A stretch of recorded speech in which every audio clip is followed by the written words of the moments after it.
আমি মনে করি বিশ্বে এখন যা ঘটছে তা নিয়ে অসচেতন থাকা অসম্ভব। মুসলমানদের বিরুদ্ধে অমুসলিমরা যে ঘৃণ্য অপরাধ চালাচ্ছে এবং মুসলমানরাও অপর মুসলিমের বিরুদ্ধে যে অপরাধ চালাচ্ছে তার দ্বারা আমরা সবাই প্রভাবিত। একজন মুসলিম হিসেবে বড় হওয়ার কালে এই ট্র্যাজেডিগুলো আমাদের প্রাত্যহিক জীবনের অংশ হয়ে দাঁড়িয়েছে। আমাদের মধ্যে যাদের বয়স 30-40 বছর, আপনারা দেখেছেন গত অর্ধ শতক বা তার চেয়েও বেশি সময় ধরে উম্মাহ শুধু একটি সংকটের পর আরেকটি, এরপর আরেকটি, এরপর আরেকটির মধ্য দিয়ে গত হয়েছে। এভাবে দীর্ঘ সময় পর কোনো ব্যক্তি একেবারে নিস্তেজ হয়ে পড়তে পারে। আবার শুরু হলো, এরপর আরেকটা, এরপর আরেকটা, এরপর আরেকটা। এত বেশি জনপদ আজ জ্বলছে এবং এত বেশি জরুরি অবস্থা আজ মুসলিম জনপদগুলোতে, যেমন আমাদের প্রাণপ্রিয় ফিলিস্তিনে এই মুহূর্তে যা ঘটছে। একদিকে হতাশা, অন্যদিকে নিরুপায় অবস্থা। আমাদের পক্ষে কি করার আছে? ব্যাপারগুলো আমাদের সম্পূর্ণরূপে অভিভূত করে ফেলতে পারে। অনেক মানুষ আমাকে এই বিষয়ে বক্তব্য রাখতে বলেছেন, ফিলিস্তিন সম্পর্কে আমার চিন্তাভাবনা কি তা নিয়ে কথা বলতে বলেছেন, উম্মার অবস্থা নিয়ে আমি কি মনে করি। আমি আসলে কিছু সময় যাবৎ চুপ করেছিলাম, আমি কিছু বলিনি। আর এই খুতবাতেও এই নিয়ে কথা বলবো না। আমি সিদ্ধান্ত নিয়েছি প্রথমে নিজের চিন্তাভাবনাগুলোকে একত্রিত করতে, কারণ আমার প্রথম প্রতিক্রিয়া ছিল, আমি আগেও এটা অনুভব করেছি, আমি এই প্রতিক্রিয়া উম্মার কাছ থেকে আগেও দেখেছি। বস্তুত আমি এই প্রতিক্রিয়া দেখেছি চক্রাকারী চলতে প্রায় প্রতি সিজনে। ঠিক এই পরিস্থিতিতে আমরা বারবার ছিলাম। অতএব ক্ষোভ প্রকাশ করা, নির্যাতিত উম্মার জন্য দোয়া করা, এই ধারণাগুলোর সাথে আমরা সবাই পরিচিত, সবাই এ সম্পর্কে জানে। এই অনুভূতিগুলো সবার হয় এবং সবাই এই দোয়াগুলো করে থাকে। সবাই তাদের সামর্থ্য অনুযায়ী আর্থিক সাহায্যও করে থাকে। প্রতিবাদ মুসলিম দেশগুলোর বিরুদ্ধে যারা উম্মার জন্য কিছু করছে না, প্রতিবাদ জাতিসংঘের বিরুদ্ধে, প্রতিবাদ যুক্তরাষ্ট্রের বিরুদ্ধে, প্রতিবাদ ইসরায়েলের মতো অপরাধী রাষ্ট্রের বিরুদ্ধে, ইত্যাদি ইত্যাদি ইত্যাদি। আমরা এই কাজগুলো অসংখ্যবার করেছি ইতিমধ্যে। এই কাজগুলোর পেছনে যৌক্তিকতা আমি বুঝি, আমি সত্যি বুঝি, কিন্তু আমি আরো অনুভব করি এগুলোই যথেষ্ট নয়। আমরা এই কাজগুলো বহুবার ধরে করে আসছি।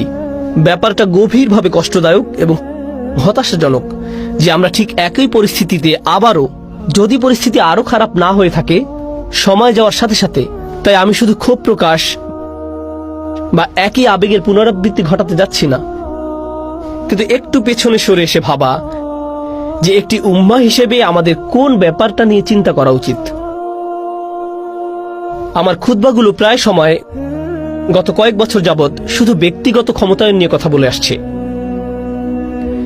একজন ব্যক্তি কিভাবে তার ঈমানকে শক্তিশালী করবে, একজন ব্যক্তি কিভাবে তার জীবনের আঘাতগুলো কাটিয়ে উঠবেন। কারণ আমাদের ধর্ম একদিকে অত্যন্ত ব্যক্তিগত, এটি সত্যি একজন মানুষকে শক্তিশালী করে তোলে। এটি আপনার ঈমান নিয়ে, আপনার গল্প নিয়ে, আপনার জীবন নিয়ে, আল্লাহর সাথে আপনার সাক্ষাৎ নিয়ে, আল্লাহর বইয়ের সাথে আপনার সম্পর্ক নিয়ে, আল্লাহ রসুলের সাথে আপনার সম্পর্ক নিয়ে সাল্লাল্লাহু আলাইহি সাল্লাম। এটি আপনার সমস্যাগুলো নিয়ে, আপনার পরিবার নিয়ে, আপনার ব্যবসা নিয়ে, আপনার আর্থিক অবস্থা নিয়ে, আপনার জাকাত নিয়ে, আপনার নামাজ নিয়ে। এটি খুবই ব্যক্তিগত একদিকে, কিন্তু অন্যদিকে আমাদের এই চেতনা প্রদান করা হয়েছে যে আমরা নিজেদের চেয়েও বিরাট কিছুর অংশ। শুধু পরিবার বা সমাজের নয়, আমরা একটি উম্মার অংশ, আমরা অনেক বড় কিছুর অংশ। যে জিনিসটির আমরা অংশ, যে অস্তিত্বের আমরা অংশ, সেটি জাতিগোষ্ঠীকে ছাড়িয়ে যায়।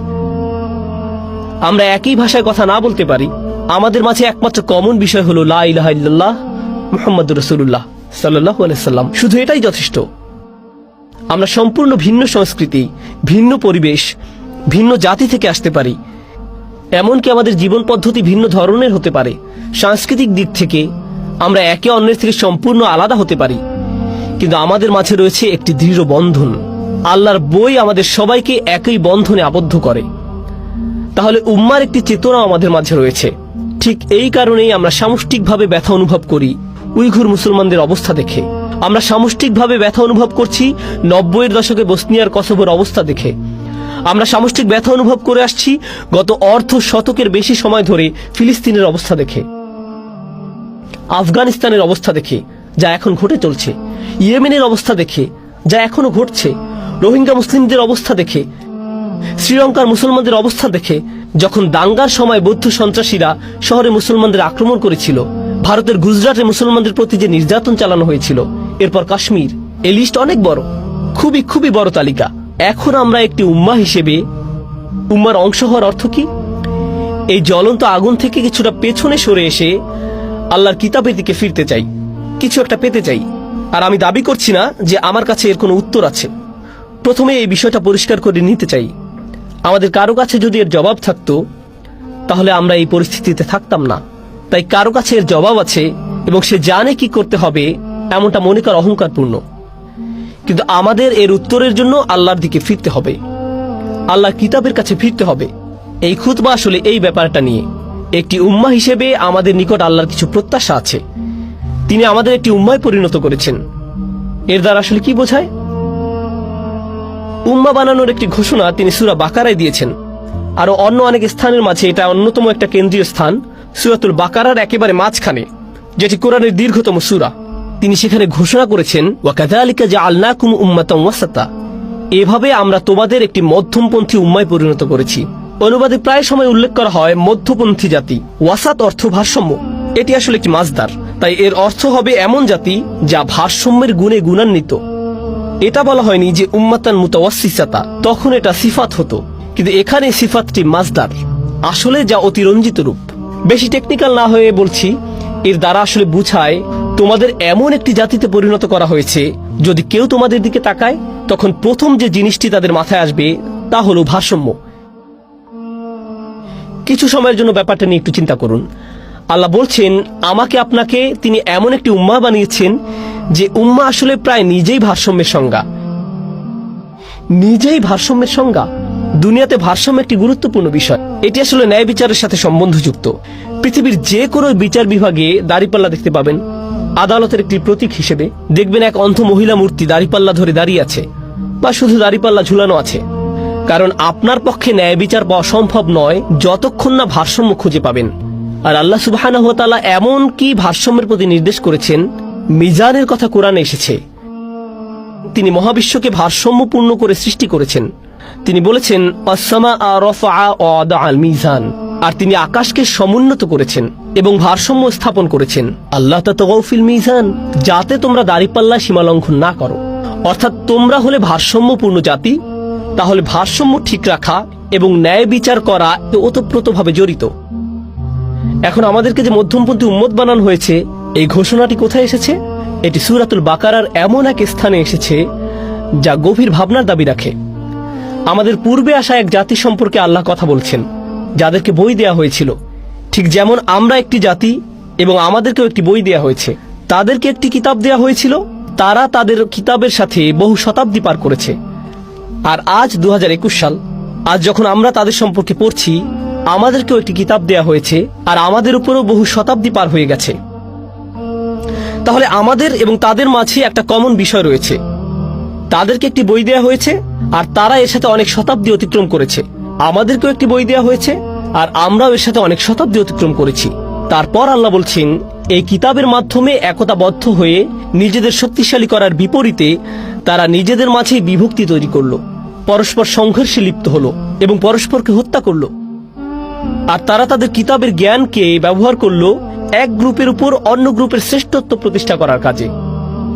ওমা তাফাররাকু ইল্লা মিন বাদি মা জাআহুমুল ইলম বাগিয়াম বাইনাহুম, তারা মতভেদ করেনি জ্ঞান আসা ব্যতীত, বিশেষ করে জ্ঞান আসার পর এক দলকে অন্য দলের উপর বড় করে তোলার ব্যাপারে তারা মতভেদে জড়িয়ে পড়ল। সুতরাং জ্ঞান ব্যবহার করা হলো এই দল সেই দলের মতকে খণ্ডন করার জন্য। এই দলের লোকেরা কাফের না ওই দলের লোকেরা কাফের, এই দলের রক্ত হালাল না ওই দলের রক্ত হালাল। আমাদের আগের জাতির লোকেরা এগুলো করত। তিনি পরিষ্কার জানিয়ে দিয়েছেন কোনটা হালাল আর কোনটা হারাম, কিন্তু তারা আল্লাহর আদেশের সাথে মশকরা করলো। জাস্ট আমাকে এমন একটি উপায় বলে দিন যেন আমাকে এটা মানতে না হয়, আর আমি নিজেকে যেন দোষ না দিয়ে থাকি।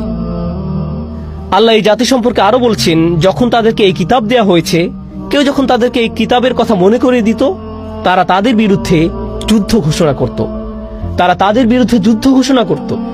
আল্লাহ তাদের মুনাফিকি সম্পর্কে বলেছেন, তারা কোনো ধরনের দ্বিধাদ্বন্দ্ব ছাড়াই একে অন্যের রক্ত ঝরাত। তাদের বিশাল এক দায়িত্ব দেয়া হয়েছে, তারা তো একটা উম্মাহ ছিল। আমাদের রাসূল সাল্লাল্লাহু আলাইহি সাল্লাম বলেছেন, উম্মার একটি শরীরের মতো হওয়ার কথা। তাই আল্লাহ তাদেরকে বললেন, লা তুসফিকুনা দিমাআকুম ওয়া লা তুখরিজুনা আনফুসাকুম মিন দিয়ারিকুম, তোমরা একে অন্যের রক্ত ঝরাবে না,